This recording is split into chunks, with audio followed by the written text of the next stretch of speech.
اور انہیں اپنے ہی لوگ مانتے ہیں. یہاں یہ سوال ضرور اٹھتا ہے کہ کیا یہی وہ حقیقت ہے جس کی وجہ سے پی ٹی آئی خوارج کے خلاف فوجی آپریشن کی مخالفت کرتی ہے اور فوج کے خلاف عوام کو اکسایا جاتا ہے؟ چکتی ہے عوام کو بھائی، چکتی ہے.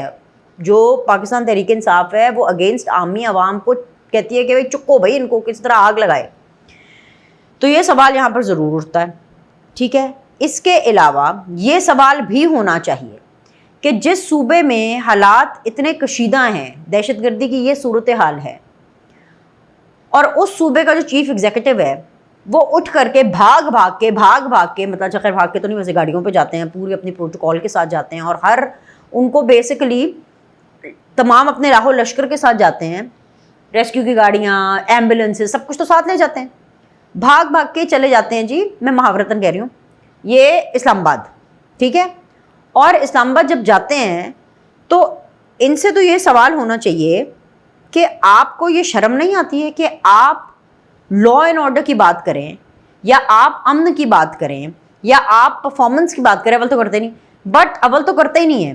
لیکن یہ نون لیگ کو، پیپلز پارٹی کو لا اینڈ آرڈر کے بہت لمبے لمبے درس دیتے ہیں. وہ کون ہے؟ وہ جو کہتی تھی خان نہیں تو پاکستان نہیں تو پتہ نہیں کیا کیا کیا.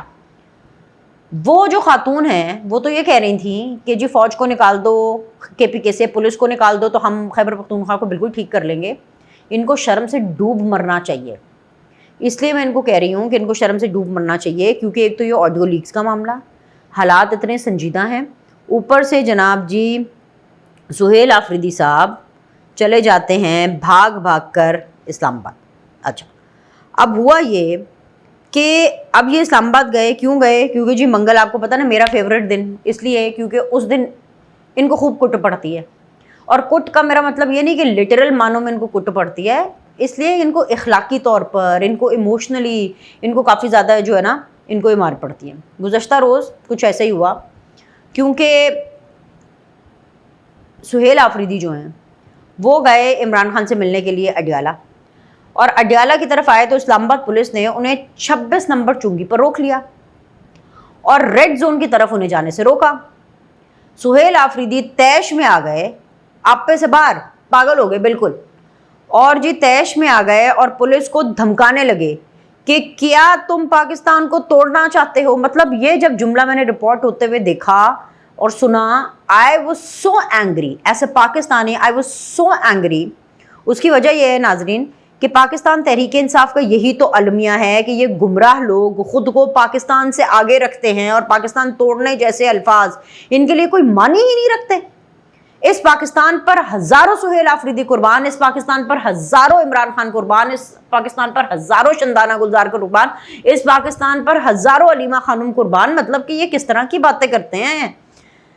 پاکستان توڑنے کی بات کرنے والے کی زبان کھینچ لینی چاہیے، اور اس لیے کھینچ لینی چاہیے کہ کسی کو یہ دوبارہ ہمت نہ ہو کہ وہ پاکستان کے بارے میں اس قسم کی کوئی گفتگو کرے. ٹھیک ہے نا؟ اب خیر بہت سی چیزیں جو کہ اس کے ساتھ جڑی ہوئی ہیں، صرف یہی نہیں، میں آپ کو اس کے پیچھے بھی ایک اور کہانی بتاتی ہوں. کہانی یہ ہے کہ جی جو سہیل آفریدی ہیں وہ سیدھا اڈیالہ جا سکتے تھے.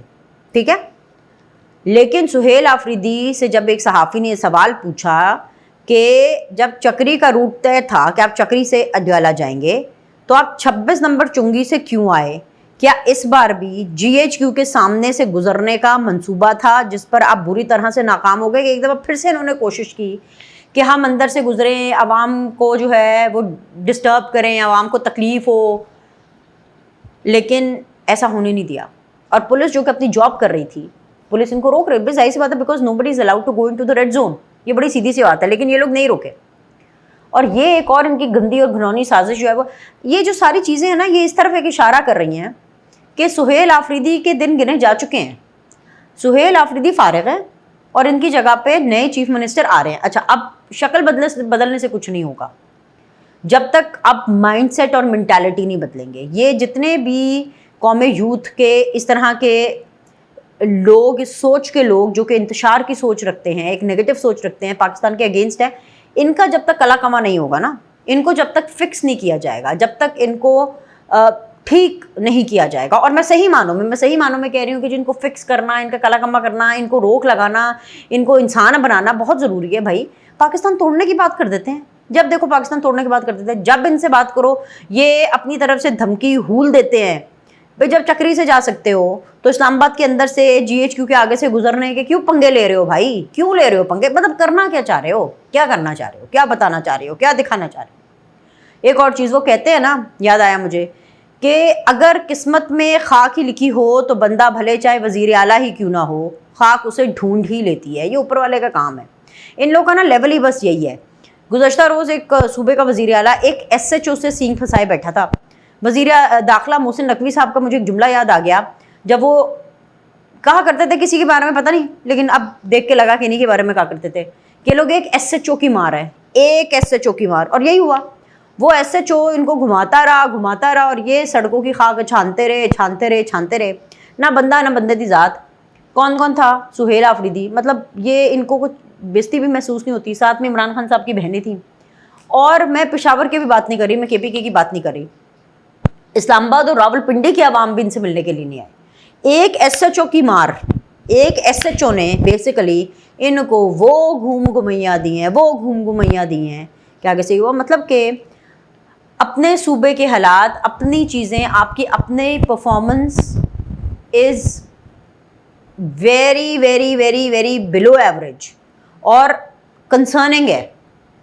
اور آپ الٹا اٹھ کر کے جاتے ہیں اپنے صوبے سے باہر آل دا وے اڈیالہ، اور وہاں جا کر کے آپ پنگے کر رہے ہیں پولیس والوں کے ساتھ. اور پھر وہاں پر جس طریقے سے زبان درازی ہو رہی ہے، جس طریقے سے طوفان بدتمیزی ہو رہی ہے، مطلب میں تو صرف یہی کہوں گی، وہ جو خواجہ آصف صاحب نے ان کے بارے میں ایک دفعہ بولا تھا کہ کوئی شرم ہوتی ہے، کوئی حیا ہوتی ہے، کوئی ایتھکس ہوتے ہیں، کوئی گریس ہوتی ہے. آج کے لیے اتنا ہی. لائک کریں، سبسکرائب کریں. اگلی ویڈیو میں ملتے ہیں.